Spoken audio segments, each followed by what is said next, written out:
हम सर दीन दयाल न तुम सर, अब पतियार क्या कीजै।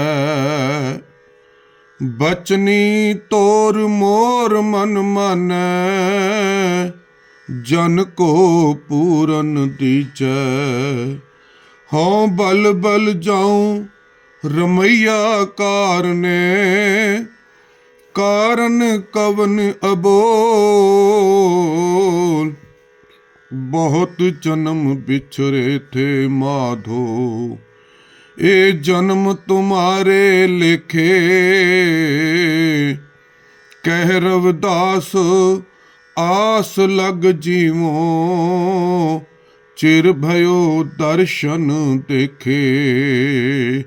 वाहिगुरु जी का खालसा, वाहिगुरु जी की फतेह। भगत रविदास जी उन महापुरुषों में से थे जिनका जीवन इस बात की गवाही भरता है कि प्रभु परमात्मा की प्राप्ति के लिए किसी कर्मकांड अथवा कोई विशेष वेश धारण करना, कोई विशेष धार्मिक चिन्ह धारण करना, प्राणायाम करना, तीर्थ यात्रा करना, धार्मिक स्थानों पर जाकर स्नान करना, व्रत रखना, पुजारियों को दान देना, तन को अनेक यातनाएं देना, जप तप करना, मंत्रों का जाप करना इत्यादि कर्मों की बिल्कुल भी जरूरत नहीं समझी। बल्कि भगत जी ने तो हृदय की निर्मलता, श्रद्धा भावना, सच्चा प्यार तथा सांसारिक वस्तुओं से जीवन निर्वाह को प्राथमिकता दी थी। भगत रविदास जी का जन्म ब्राह्मण द्वारा कही जाने वाली सोकाड़ चमार जाति में हुआ, जिसका जिक्र वो खुद आप गुरु ग्रंथ साहिब में विद्यमान 40 शब्दों में करते हैं। परंतु प्रभु भक्ति ने उनको इतना ऊंचा बना दिया कि अपने आप को श्रेष्ठ जाति के मानने वाले लोग भी नमस्कार करने लगे। प्रभु भक्ति से प्राप्त ज्ञान से आप मानव जाति के लिए रहती दुनिया तक मार्गदर्शक बन गए। भक्त रविदास जी की जन्म की तारीखों में बहुत सारे विद्वानों में बहुत बड़ा मतभेद है। आचार्य पृथ्वी सिंह आजाद पुस्तक गुरु रविदास के पन्ना नंबर 10 पर सन 1376 लिखते हैं। सरदार शमशेर सिंह अशोक पुस्तक भगत रविदास जी के पन्ना नंबर 4 पर सन 1399 लिखते हैं। भाई बरकत सिंह पुस्तक गुरमत प्रकाश मई 1993 में सन 1414 लिखते हैं। सरदार जोगेंद्र सिंह बंबई पुस्तक भगत तेरे मन भावदे के पन्ना नंबर 6 पर 1378 लिखते हैं। इसी तरह भगत जी के माता पिता के नामों पर भी सभी विद्वानों की एक मत राय नहीं है। कान सिंह नाभा ने पिता का नाम संतोखा व माता का नाम दयारी लिखा है। कवि बरकत सिंह पिता का नाम संतोखा व माता का नाम कौसा देवी मानते हैं। आचार्य पृथ्वी सिंह आजाद पिता का राघव व माता कर्मा देवी लिखते हैं। पुस्तक भविष्य पुराण में पिता का नाम मानदास मिलता है। वैसे श्रद्धालुओं में जो प्रचलित है वह पिता का नाम रघु व माता का नाम घुर्निया है। गुरु ग्रंथ साहिब में विद्यमान 40 शब्दों में से अनेक शब्दों से स्पष्ट होता है कि आप बनारस के पास के किसी गांव में रहते थे। मेरी जात कुटबान ढला ढोर ढवंता नित्य बनारसी आस पासा। गुरु ग्रंथ साहिब पन्ना नंबर 1293 अर्थात मेरी जात के लोग चमार चमड़ा कूटने का काम करते हैं। तथा बनारस के आसपास रहते हैं। दूसरी उदाहरण, जाके कुटुंब के ढेर सब ढोर ढुवंत फिरें, अजो बनारसी आस पासा। गुरु ग्रंथ साहब पन्ना नंबर 1293। इसी से अनुमान लगाया जा सकता है कि भगत जी का जन्म बनारस के पास मंडूर गांव में हुआ। भगत जी प्रभु भक्ति में लीन होकर मैं मेरी अपनत्व ईगो को त्याग चुके थे, इसलिए उनसे ये आशा ही नहीं की जा सकती कि वो अपनी आत्मकथा लिखते, जिससे पता चल पाता कि उनका जन्म कब हुआ व उनके माता पिता का नाम क्या था। भगत जी का प्राथमिक इतिहास न होने का ब्राह्मणों ने भरपूर लाभ उठाया, जो कि भगत जी की विचारधारा के विपरीत भगत जी को पूर्व जन्म में ब्राह्मण स्थापित करके एक ज्ञानी, एक विद्वान, एक प्रभु भक्त को अपने खेमे में लेकर ब्राह्मण स्थापित करने का अथक प्रयास किया गया। पर दुख तो इस बात का है कि भक्त रविदास जी के श्रद्धालु भी इन मन गढ़ंत कहानियों का प्रचार करते रहे। भक्त रविदास जी के श्रद्धालु रहे संत अनंत दास नाभादास की पुस्तक भक्तमाल इसी तरह की कहानियों से भरी हुई है। मैं यह ऐसी मनगढ़ंत कहानियों का जिक्र करना मुनासिब नहीं समझता, क्योंकि प्रकरण बहुत ज़्यादा लंबा हो जाएगा। बहुत ज़्यादा गरीबी होने के बावजूद भी भगत जी हमेशा सबर संतोष संतुष्ट रहते थे। संत धर्मदास ने आपके रहन सहन के बारे में इस प्रकार लिखा है, अधिक प्रेम रविदास लगाना, जगत की औरतें भया दीवाना, बैठ बाजार पनिया सो गांठे, वो प्रेम मगन इत उत हांडे, जो कोई रग कुछ दे सोई लेई, जो ना दे यों ही गठ देई। प्रभु की याद में हमेशा लीन रहना, इसीलिए दैवी तथा नैतिक गुणों से भरपूर हो गए। हरेक प्राणी से प्रेम एवं निडरता तथा सच पर दलेरी से अडिग रहना, निस्वार्थ सेवा करना, शांत स्वभाव, जरूरतमंदों की सहायता करना, इन्हीं गुणों के कारण भगत रविदास जी की प्रसिद्धि दिन दुगनी रात चौगनी की रफ्तार से बढ़ती चली गई। ये सारे गुण गुरु नानक साहब जी के सिद्धांतों से मेल खाते थे। गुरु नानक साहब जी के सिद्धांत के साथ भगत रविदास जी के गुण मेल खाते थे, इसलिए गुरु नानक साहब जी पंजाब सुल्तानपुर लोधी से चलकर बनारस आए तो कुछ दिन भगत रविदास जी के पास रुके, खूब आध्यात्मिक चर्चाएं की। फिर बनारस के ही वाशिंदे भगत कबीर जी के पास गए। कुछ दिन तीनों ने खूब आध्यात्मिक चर्चाएं की। गुरु नानक साहब जी ने भगत रविदास जी जो मनुष्य को प्रभु से जोड़ने व अच्छा इंसान बनाने की रचनाएं थी, जो 16 रागों में थी, वो सारी रचनाएं गुरु नानक साहब जी ने भगत रविदास जी से ले ली, जिनकी गिनती 40 है। जब 5वें गुरु नानक गुरु अर्जन देव जी ने गुरु ग्रंथ साहब जी की संपादना की, तब ये 40 शब्द 16 रागों में गुरु ग्रंथ साहब में सम्मिलित कर दिए। श्री गुरु ग्रंथ साहब में भगत रविदास जी के 40 शब्दों का अध्ययन करने से पता लगता है कि भगत रविदास जी निराकार प्रभु परमात्मा को पूर्ण रूप से समर्पित थे।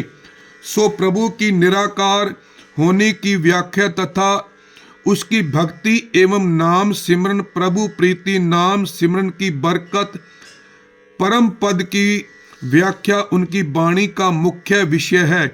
भगत जी समूची रचना का मनुष्य मनोरथ एक निराकार परमात्मा की भक्ति करना है। भगत जी विचार के अनुसार मनुष्य जीवन दुर्लभ है। इस अमूल्य जीवन धन संपदा एकत्रित करने में व्यर्थ ना किया जाए। कर बंदगी छाड़ में मेरा, हृदय नाम समार सवेरा। गुरु ग्रंथ साहब पन्ना नंबर 794। त्रिगत जौन अचेत संभव, पुण्य पाप असोच, मनुखा अवतार दुर्लभ, तेही संगत पोच।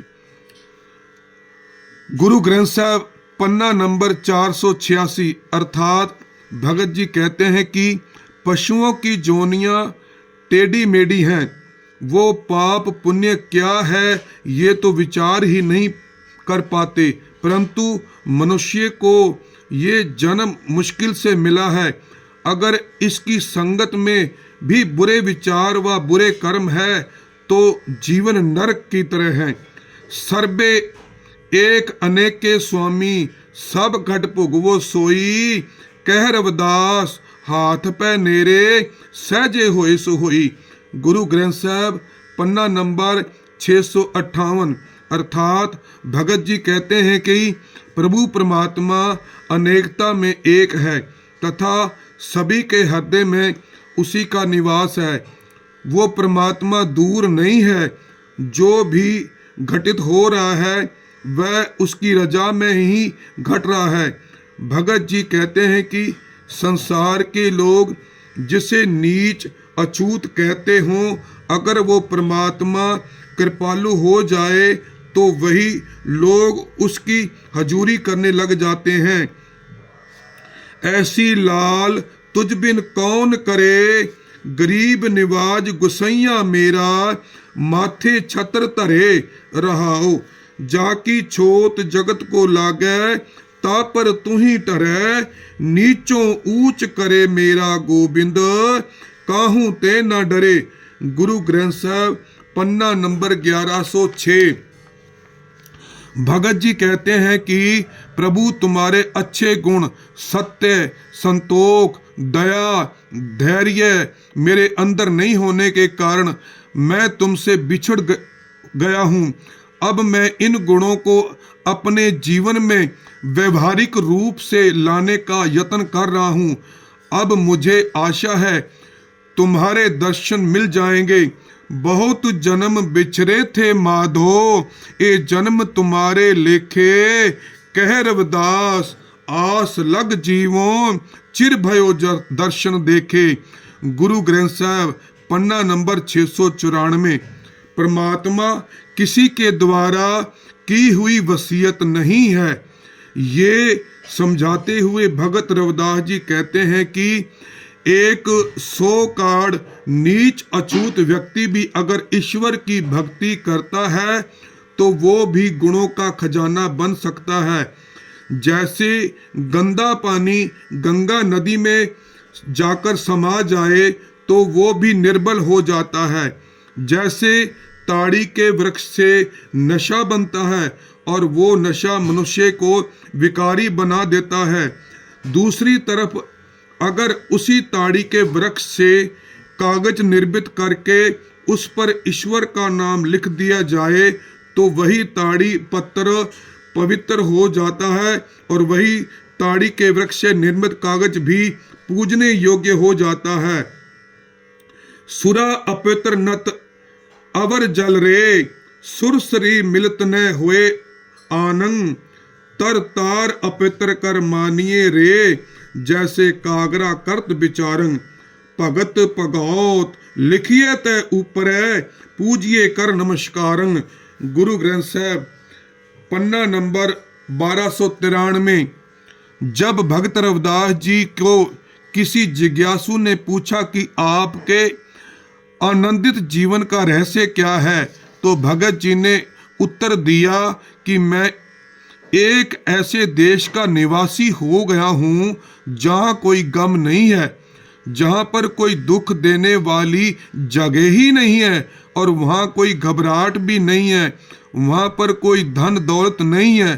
अगर धन नहीं है तो कोई टैक्स देने का सवाल ही पैदा नहीं होता।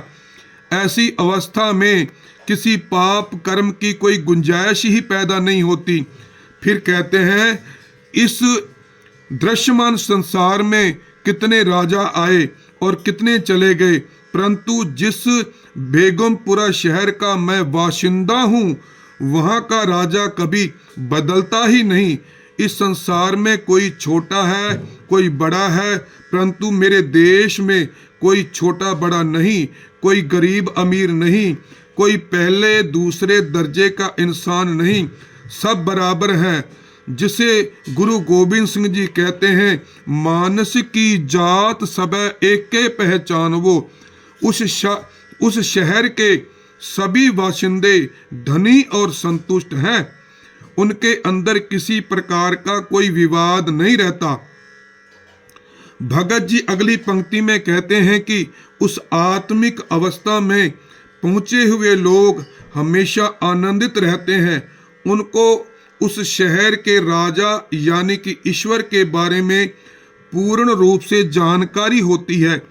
फिर कहते हैं कि रविदास चमार ने बेगमपुरा शहर का वासी होकर दुख, चिंता, घबराहट खलासी पा ली है, यानी कि छुटकारा पा लिया है। फिर कहते हैं, मेरा मित्र सत्संगी वही है जिसके मेरे विचार मेल खाते हैं। कहते हैं, बेगमपुरा शहर को नाओ, दुख अंदो नहीं ते ठाओ, ना तस्वीस खिराज ना माल, खौफ ना खता ना तरस जवाल, अब मोहे खूब वतन गह पाई, दोम न सेम 100 आही, आबादान सदा मशहूर, ऊहा गनी बसे मामूर, त्यों त्यों सैल करे जो पावै, महरम महल ना को अटकावै, कह रविदास खलास चमारा, जो हम शहरी सो मीत हमारा। गुरु ग्रंथ साहब पन्ना नंबर 345। बनारस के लोगों ने जब भक्त रविदास जी से पूछा कि तुम कोई कर्म कांड नहीं करते हो, तुम परमात्मा को दूध, जल, फूल, चंदन, दीपक, सुगंधि इत्यादि अर्पण नहीं करते हो, ये तुम्हारी कैसी भक्ति है? भक्त रविदास जी का उत्तर था, पहली बात तो उस परमात्मा कोई आकार नहीं है, वो निराकार है तथा सभी वस्तुएं उसी की पैदा की हुई हैं। तो वो तो जैसे ऐसा हुआ जैसे कोई पिता अपने पुत्र को कोई खिलौना लाकर दे या कोई मिठाई लाकर दे और 10 मिनट बाद ही वही पुत्र पिता को कहे, लो पिताजी ये खिलौना, इससे खेलो, और ये लो मिठाई, इसे खा लो, मैं तुम्हें दे रहा हूँ। भगत जी पहली उदाहरण में समझाते हैं कि पूजा की वस्तुएं तो पहले से ही जूठी हैं, अपवित्र है। जैसे दूध बछड़े ने जूठा कर दिया है, फूल भंवरे ने जूठा कर रखा है। कहते कि मैं फिर उस परमात्मा की पूजा में क्या चढ़ाऊं। दूसरी उदाहरण में भगत जी समझाते हैं कि माले पर्वत के ऊपर खड़े हुए चंदन के पेड़ों में सांप लिपटे हुए हैं, यानी चंदन को सांपों ने जूठा किया हुआ है। जहर और अमृत एक ही जगह है। यह मनुष्य की अपनी सोच पर निर्भर है कि उसने ग्रहण क्या करना है। तीसरी उदाहरण में भगत जी कहते हैं कि जो आप उस परमात्मा को सुगंधी धूप अगरबत्ती के रूप में, वो तो उसने खुद जूठी कर दी है, उसे तो हम खुद ही ग्रहण करते हैं। तो मैं प्रभु तुम्हारी पूजा में क्या अर्पण करूं? कहते हैं, दूध ता बछरे थनो बिटारियो, फूल पवर जल मीन बिगारियो, माई गोविंद पूजा कहा ले चरावो, अवर न फूल अनूप न पाओ रहाओ, मैला गर बेरे है पुयंगा, बिख अमृत बसे इक संगा, धूप दीप नहीं बेदे बासा, कैसे पूज करे तेरी दासा। गुरु ग्रंथ साहिब पन्ना नंबर 525। भगत रविदास जी ने आध्यात्मिक प्रवृत्ति तथा एक अच्छा इंसान बनाने की संपूर्ण रचना, जो कि 40 शब्द गुरु ग्रंथ साहिब में विद्यमान है, उन्हीं 40 शब्दों का अध्ययन करने के पश्चात भगत रविदास जी की विचारधारा का पता चलता है। भगत जी बहुत सारे शब्दों में अपने आप को कहते हैं कि रविदास चमार। इससे प्रतीत होता है कि उस समय वर्ण व्यवस्था शिखर पर थी, जिसकी प्रमाणिकता हमें भारत के इतिहास में से मिल जाती है। भारतीय समाज 4 वर्णों में बटा हुआ था, ब्राह्मण, क्षत्रिय, वैश्य, शूद्र। इन चारों वर्णों में से शूद्र का जीवन दरिद्रता, गरीबी, लाचारी, गुलामी से घिरा हुआ था। शूद्र का तो एक ही कर्तव्य था कि वो तीनों वर्णों की सेवा करे।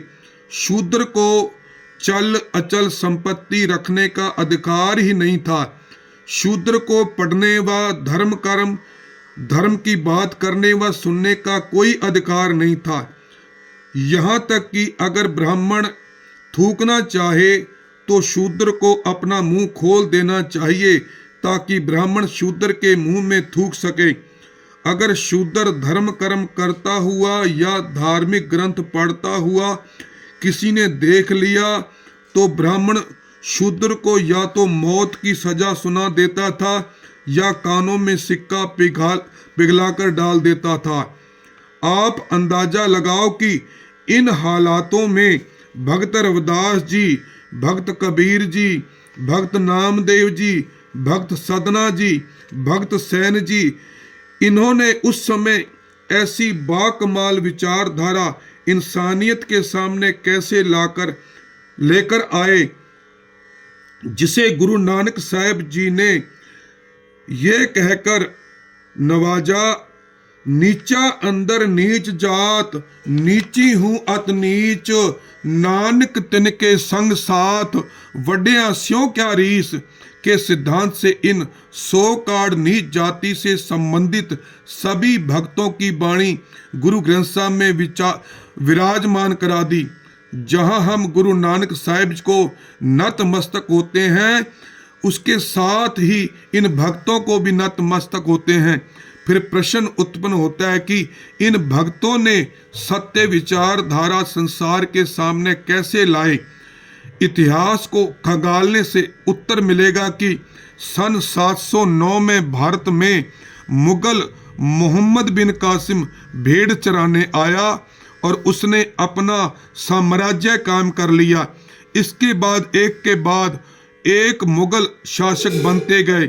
मुगल शासकों ने दंड देने का अधिकार ब्राह्मण से छीन लिया। वो अलग बात है कि मुगल राजाओं के दरबार में ब्राह्मण सलाहकार व बड़े बड़े पदों पर कार्यरत थे। ब्राह्मण का मुगल राजाओं के दरबार में कार्यरत होकर अपने धर्म को नहीं बचा पाता था। इसका वर्णन गुरु नानक साहिब जी ने अपनी वाणी में किया है। इस विषय पर फिर कभी चर्चा करेंगे।